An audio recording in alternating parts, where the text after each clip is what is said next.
Nós vamos ler na carta aos Romanos, capítulo 14. Carta de Paulo aos Romanos, no capítulo 14, versículo 7.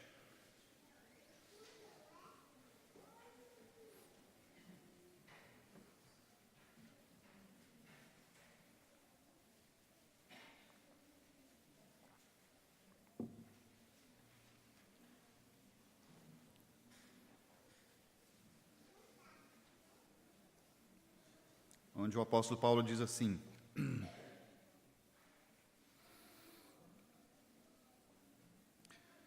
porque nenhum de nós vive para si mesmo, nem morre para si. Porque se vivemos, para o Senhor vivemos, se morremos, para o Senhor morremos. Quer, pois, vivamos ou morramos, somos do Senhor. Foi precisamente para esse fim que Cristo morreu e ressurgiu, para ser Senhor, tanto de mortos como de vivos. Deixo a Bíblia aberta nesse texto e vamos ler o Salmo de número 132. Salmo de número 132.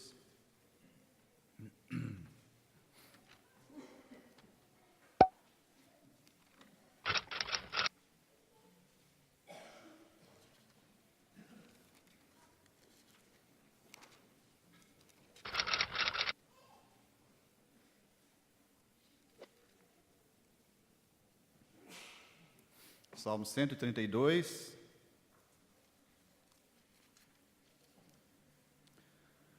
versículo 3, uma disposição que o salmista teve, uma decisão que ele tomou, e ele expressa nesse salmo, ele dizendo assim, no verso 3, não entrarei na tenda em que moro, nem subirei ao leito em que repouso, não darei sono aos meus olhos, nem repouso às minhas pálpebras, até que eu encontre lugar para o Senhor, morada para o poderoso de Jacó. Esses dois textos que vamos ler para meditação nessa noite, e esperamos que Deus aplique sua palavra no coração de cada pessoa aqui presente. O primeiro texto que nós lemos, eu creio que nós temos aqui talvez um mistério revelado, um mistério para muita gente. Por que o ser humano é um ser constantemente insatisfeito? Por que o ser humano ele é um ser tão insatisfeito, constantemente insatisfeito? Parece que há um conflito, há um vazio dentro do ser humano, e esse vazio é constante. Então, por que o ser humano busca, está sempre buscando, sempre correndo atrás de alguma coisa, e esse ser humano está sempre insatisfeito, está sempre vazio, está sempre do mesmo jeito e morre nessa condição? Por quê? Será que Deus criou um ser humano, e de tudo que Ele criou, só o ser humano que Ele errou? Será que Deus errou na criação do ser humano? Por ser esse ser tão insatisfeito, na vida toda, sempre insatisfeito, sempre descontente? Então, eu creio que a resposta a esses questionamentos está aqui em Romanos capítulo 14. O apóstolo Paulo, claro, o Espírito Santo, usando a boca do apóstolo Paulo, a caneta do apóstolo Paulo, está dizendo aqui no versículo 7 que nós lemos: porque nenhum de nós vive para si mesmo, nem morre para si, porque se vivemos, para o Senhor vivemos, se morremos, para o Senhor morremos, quer pois vivamos ou morramos, somos do Senhor. E ele fala no verso 9, foi precisamente para esse fim que Cristo morreu e ressurgiu. Para quê? Para ser Senhor, tanto de mortos como de vivos. Nós descobrimos aqui nesse texto que, não só nesse texto, na palavra de Deus, mas especificamente aqui, por que é que o ser humano está sempre insatisfeito? É porque o ser humano passou a viver para si mesmo. Desde a entrada do pecado, lá no Jardim do Éden, o ser humano que foi criado perfeito, que foi criado para ser imagem e semelhança de Deus, e foi criado para Deus, para viver para Deus, o pecado entrou e torceu o homem, mudou a direção do ser humano. Aquele ser que foi criado para viver para Deus, para se satisfazer em Deus, para ter comunhão com Deus, e para servir a Deus, e para ser útil a Deus, e para ser imagem e semelhança de Deus, para ser para a glória de Deus, esse ser humano agora passou a viver para si mesmo. E todo ser humano, toda pessoa que nasce aqui e tenta viver para si mesmo a vida toda, vai morrer insatisfeito, nunca vai descobrir o que é que vale a pena viver, qual é a vida que vale a pena viver. Todo ser humano que nasceu aqui e que desde a infância aprendeu a viver só para si mesmo, para satisfazer os seus próprios apetites, para satisfazer e para cumprir os seus próprios planos, e essa pessoa vai dedicar a sua vida a esses interesses, a satisfazer os seus próprios interesses, os seus próprios apetites, os seus próprios gostos, essa pessoa vai ser constantemente insatisfeita e vai morrer insatisfeita. Porque o ser humano não foi criado para isso, é simplesmente isso. O ser humano, quando foi pensado por Deus, quando foi planejado por Deus e foi criado por Deus, não foi criado para viver para si mesmo. O ser humano foi criado para viver para Deus, em comunhão com Deus, na presença de Deus, servindo a Deus e se satisfazendo em Deus, tendo toda a sua satisfação no Senhor. Mas o pecado, como nós já falamos, torceu o homem, matou espiritualmente o ser humano, e o ser humano agora, vazio de Deus, tenta preencher o seu vazio consigo mesmo, com seus apetites, com seus planos, com seus gostos. E então há uma vida de investimento, de correria, para cima e para baixo, de busca de coisas dessa vida, tentando satisfazer a sua alma vazia de Deus, e nenhuma coisa nesse mundo é capaz de satisfazer a necessidade do ser humano. Quero ilustrar isso de uma forma bem simples. Uns dias atrás, eu e a Lília, minha esposa, fomos comprar uma máquina de lavar roupa. E quando a gente foi instalar a máquina, e instalamos lá, lemos o manual primeiro, para a gente saber como é que mexe com aquilo. E então fizemos a instalação, e depois que fomos fazer o teste, então está lá a máquina, e depois de repente ela começou a fazer o giro, né, para centrifugar. E eu estava olhando aquela máquina rodando assim rapidamente, e eu disse, a gente está pensando, fazendo um plano de construir uma casa, de mudar de onde a gente está, e eu falei com a Lília assim, isso aqui podia servir para a gente fazer massa na hora de fazer a casa. Olha, se a gente virasse cimento aqui, né, areia, e colocar água, a água já está caindo, é só virar areia, cimento, a massa sai prontinha, rapidinho, sem fazer nenhum esforço, né? Deve funcionar bem, né? O que vai acontecer se a gente fizer isso? Eu nunca fiz, eu não sei se alguém fez, né? Mas não parece funcionar bem como uma bitoneira ali, né? Bonitinha, limpinha. E quem sabe se alguém fizer o teste, funciona.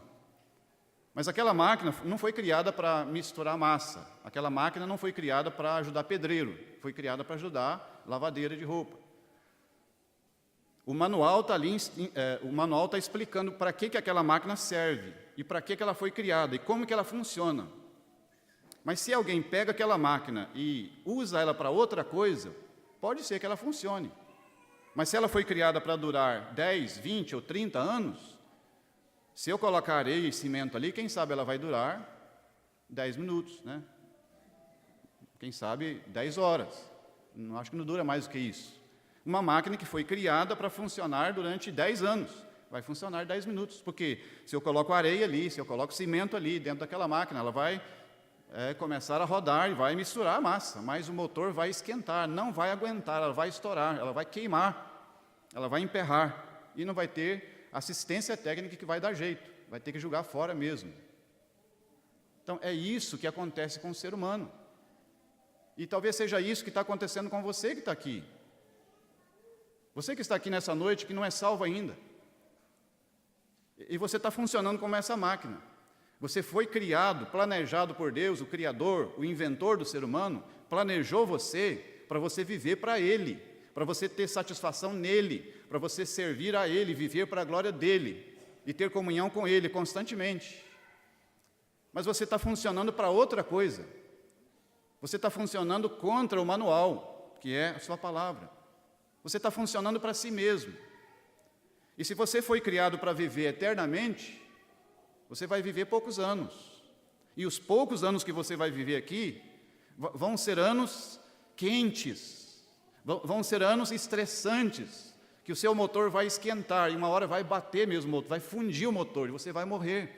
Você vai morrer insatisfeito, emperrado, porque está funcionando de forma errada. Você não foi criado para viver para si mesmo. E se nós falamos hoje à noite com alguém aqui que está desde a sua infância, desde a sua juventude, quem sabe já depois de casado, você está tentando de todas as formas viver para si mesmo, só tentando satisfazer os seus próprios interesses, cumprindo os seus próprios planos, e você sabe que até hoje você não está satisfeito, você não está cheio, você não se satisfaz com aquilo que você tem, você não se satisfaz com aquilo que está sendo feito, você sabe que você está vazio. Então hoje à noite, nós oramos que Deus, na sua graça, abra o seu coração, abra a sua mente e abra o seu coração, para você entender que se você continuar nesse caminho, você vai morrer, e você vai para a perdição eterna, e você terá que dar contas a Deus de ter funcionado da forma errada, de ter sido criado para a glória dEle, e você ter vivido para a sua própria glória, você ter sido criado para viver, para servir a Deus, e você viveu para servir a si mesmo. Você foi criado para viver em comunhão com Deus, em santidade, em comunhão com Deus, e você viveu no pecado, na sujeira, na lama. Então nós temos esse texto de Romanos capítulo 14, esse mistério, revelado. Eu não fui criado para viver para mim mesmo, e se eu tentar fazer isso, eu vou me decepcionar. E se você estiver tentando fazer isso, você está decepcionado e você vai continuar se decepcionando cada vez mais, até a morte. Agora, o versículo 9 traz então a solução do problema. A solução do problema do ser humano está no versículo 9. Porque diz o versículo 9, Paulo está dizendo aqui, foi precisamente para esse fim que Cristo morreu e ressurgiu. Que fim? Ele diz, foi precisamente para esse fim que Cristo morreu e ressurgiu. Para quê? Para ser Senhor, tanto de mortos como de vivos, para ser Senhor.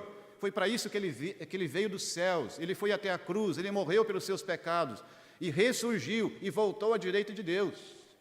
Para que tudo isso?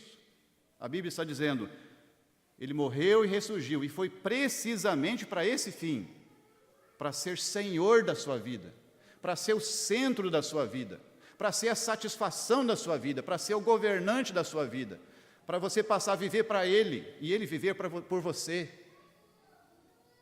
Foi para isso, precisamente para esse fim que Cristo morreu e ressurgiu, para ser Senhor, para governar, para ser o centro da sua vida. Mas aqui nós encontramos um problema. O Senhor Jesus, Ele não pode ser o centro da sua vida. O Senhor Jesus, Ele não pode entrar na sua vida, e não pode ser o centro da sua vida, não pode ser o Senhor da sua vida, se tiver outro Senhor aí. Se a sua vida estiver ocupada com outro Senhor, esse outro Senhor tem que ser retirado. Porque o Senhor Jesus, Ele não vai entrar numa casa ocupada. Então, se na sua vida quem reina é você mesmo, então você tem que sair fora. Se na sua vida quem está reinando é o pecado tem que ser resolvido.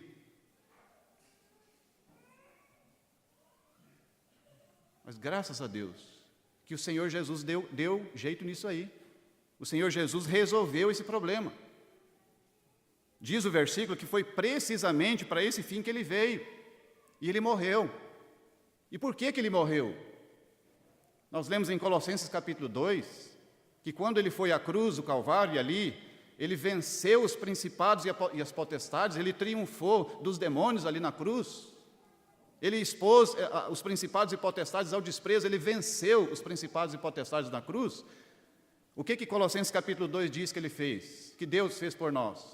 Diz que havia um escrito de dívida que era contra nós na presença de Deus, um escrito com ordenanças que nós quebramos, que nós não obedecemos a Deus, e aquele escrito de dívida era contra nós, nos condenava perante Deus. O que Deus fez? Diz que Deus retirou completamente aquele escrito de dívida e encravou na cruz. E quem estava pregado na cruz? O Filho de Deus, o Senhor Jesus Cristo, morreu. E Ele morreu porque o escrito de dívida que era meu, o escrito de dívida que era seu, dos seus pecados, das suas iniquidades, das suas dívidas perante Deus, foi cravado em Cristo na cruz. E quando aqueles pregos atravessaram as mãos do Senhor Jesus Cristo pregando naquela cruz, e quando aqueles cravos traspassaram seus pés pregando também na cruz, e quando aquela lança entrou debaixo das suas costelas rasgando o corpo do Senhor Jesus, e quando aqueles açoites cortaram as costas do Senhor Jesus, fazendo com que rasgassem as suas costas, e aquela coroa de espinhos foi cravada na sua cabeça, ferindo gravemente a sua cabeça, e quando esbofetearam o rosto do Senhor Jesus e cuspiram naquele rosto, aquele sangue que foi derramado, aquele sacrifício que estava sendo feito, era tudo por causa dos seus pecados, era tudo por causa dos meus pecados, das minhas iniquidades, das suas culpas, do escrito de dívida que havia perante Deus, que era contra você, que era contra mim. O pecado reinava em mim, o pecado reina, quem sabe em você, mas o Senhor Jesus veio precisamente para resolver essa questão, para tirar o pecado fora, para que Ele, agora, como Senhor, possa entrar na sua vida e reinar na sua vida, e você possa agora descobrir o que verdadeiramente é viver a Cristo. Nós cantamos um corinho que diz: satisfação é ter a Cristo, não há melhor prazer já visto. Satisfação é ter a Cristo, não há melhor prazer já visto. É satisfação sem fim. Viver Cristo, ter o Senhor Jesus Cristo como Senhor da vida, permitir que Ele agora entre, que Ele domine, que Ele dirija a nossa vida e viver para Ele, viver para satisfazer, viver para servi-lo. Isso é que é verdadeiramente viver.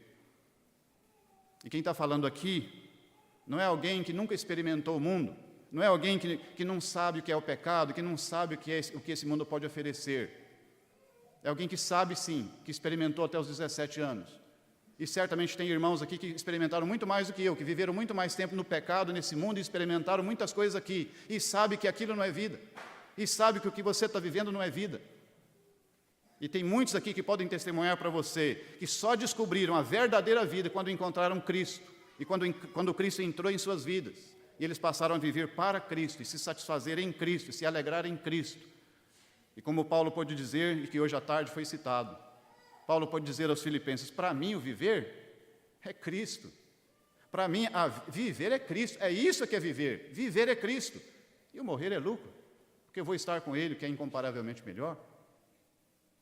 Então foi precisamente para esse fim que Cristo morreu e ressurgiu, para ser Senhor. E Ele deseja ser o seu Senhor. Mas Ele não pode ser o seu Senhor se você ainda é o seu próprio Senhor. Se o pecado ainda é o Senhor na sua vida, se Ele manda na sua vida. A questão do seu pecado foi resolvida na cruz. E agora, se houver da sua parte um arrependimento dos seus pecados, um reconhecimento da gravidade dos seus pecados, e uma renúncia dessa vida de pecado, e uma abertura para que o Senhor Jesus possa entrar e reinar no seu coração, é isso que vai acontecer. Ele será Senhor da sua vida. Embora nós não lemos, mas eu queria só voltar algumas páginas, talvez 2 páginas só atrás, Romanos capítulo 10, texto tão conhecido da palavra de Deus, que mostra os passos simples e claros que uma criança pequena pode entender o que fazer para ser salvo. Mais uma vez a gente vai ler esse texto em Romanos capítulo 10 e o versículo 8 em diante, diz assim, palavra de Deus: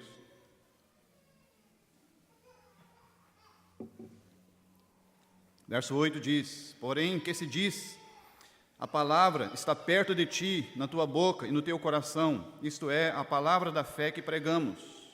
E você hoje à noite está ouvindo, mais uma vez, a palavra da fé que pregamos, ela está perto de ti, você está ouvindo. Mas o que é necessário para que você seja salvo? Versículo 9 diz: se com a tua boca confessares a Jesus como Senhor, se com a tua boca confessares a Jesus como Senhor, e em teu coração creres, fé, confiança, decisão de confiar, e em teu coração creres que Deus o ressuscitou dentre os mortos, garantia da palavra de Deus, serás salvo, serás salvo. E a explicação no verso 10, porque com o coração se crê para a justiça, e com a boca se confessa a respeito da salvação. Porquanto a Escritura diz, todo aquele que nele crê não será confundido, pois não há distinção entre judeu e grego, uma vez que o mesmo é o Senhor de todos, rico para com todos os que o invocam. E note bem o verso 13, porque todo aquele que invocar o nome do Senhor será salvo. Todo aquele que invocar o nome do Senhor será salvo. Esse é um versículo que não deixa ninguém em dúvida. Talvez alguém pense assim, qual é a garantia de que eu, e você pode colocar o seu nome aí, José, Maria, sei lá como é que você se chama, coloca o seu nome aqui. Será que essa promessa é para mim? Será que eu posso incluir o meu nome aqui? É justamente por isso que o Espírito Santo inspirou Paulo a escrever justamente essas palavras, dizendo, todo aquele que invocar o nome do Senhor será salvo. O seu nome pode ser incluído aqui. Todo aquele é você. Todo aquele é aquela pessoa que ouviu, que entendeu que é pecador e que precisa ser salvo e deseja isso. Então, todo aquele é você.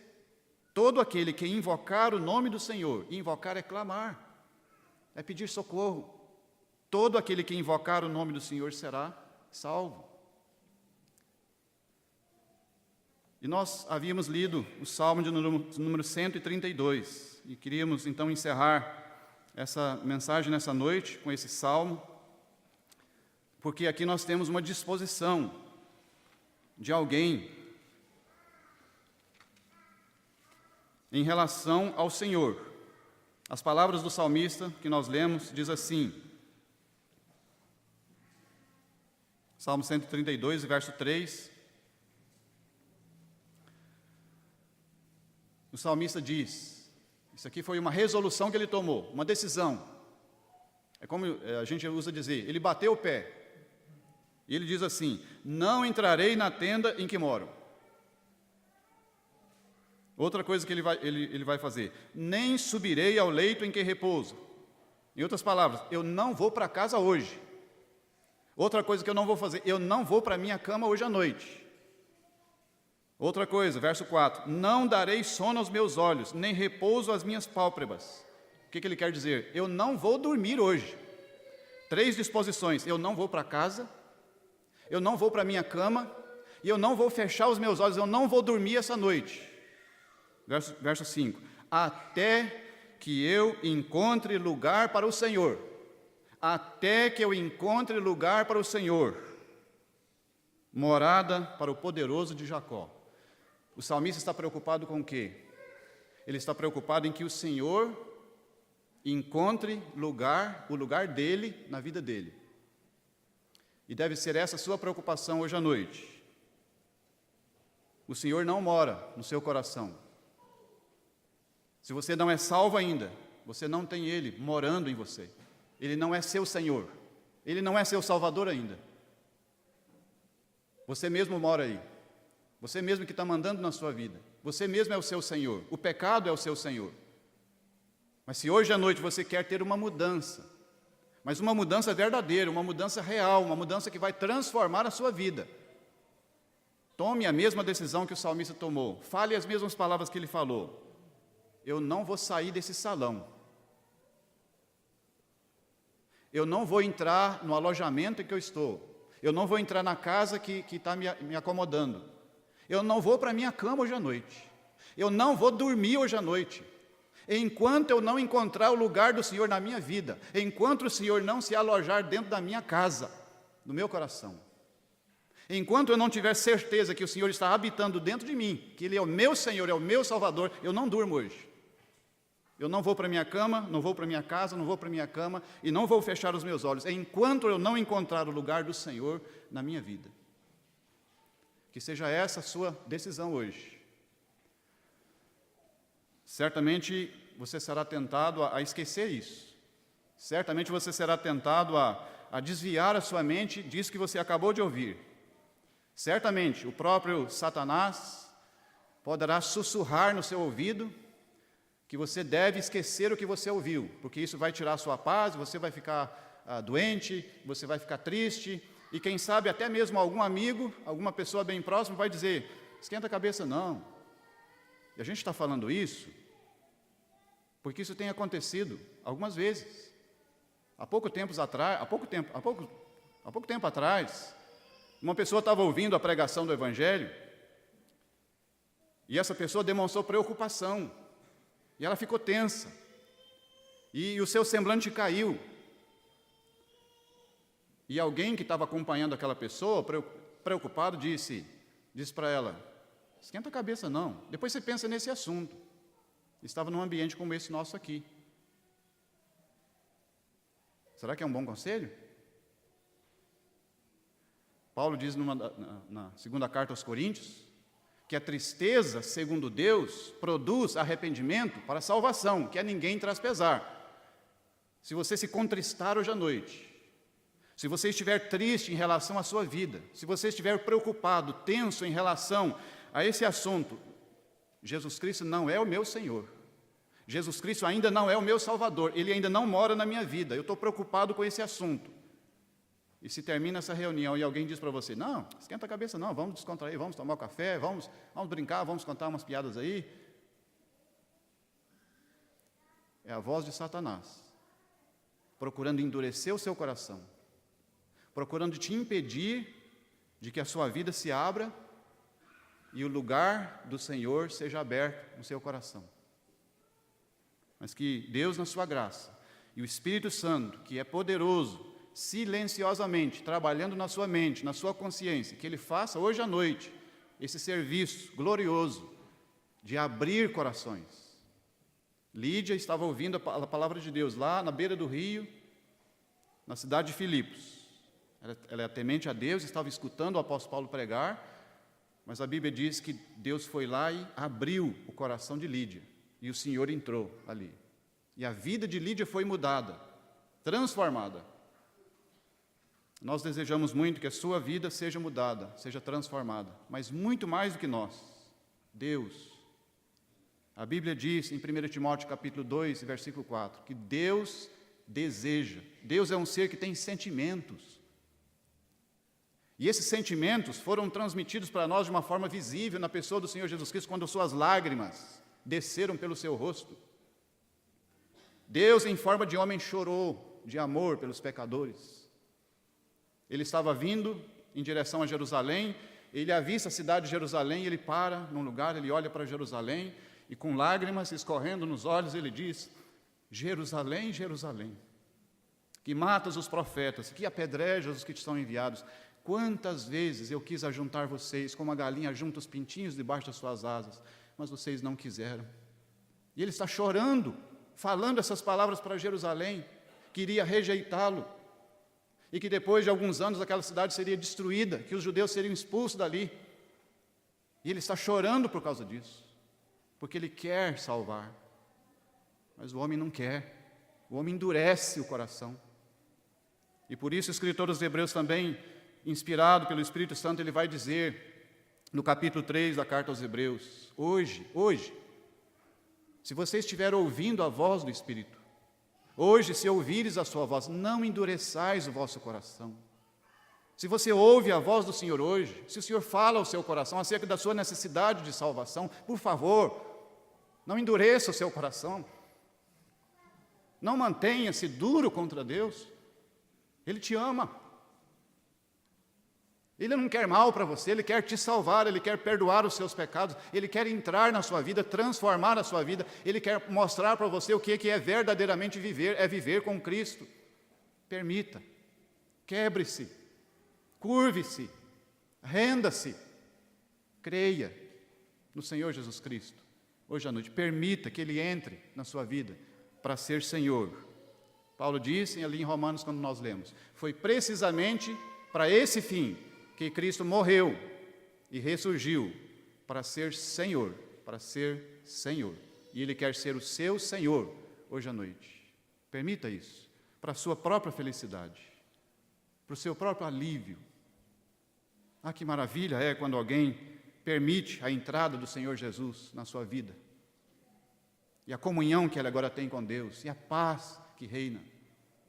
Justificados, pois, pela fé, temos paz com Deus. Ah, que riqueza, que glória é encontrar paz com Deus, e agora viver nessa paz com Deus, de relacionamento com Deus. Que gostoso poder ler Romanos 8:1. Agora, pois, nenhuma condenação há para os que estão em Cristo Jesus. Nenhuma condenação. Você pode ter essa certeza hoje, se você encontrar o lugar na sua vida para o poderoso de Jacó. Se você permitir que Jesus Cristo, hoje à noite, entre no seu coração para ser Senhor da sua vida. E nós desejamos muito, estaremos orando para que antes que essa reunião termine, você encontre o lugar do Senhor na sua vida hoje à noite. Que seja assim. Amém.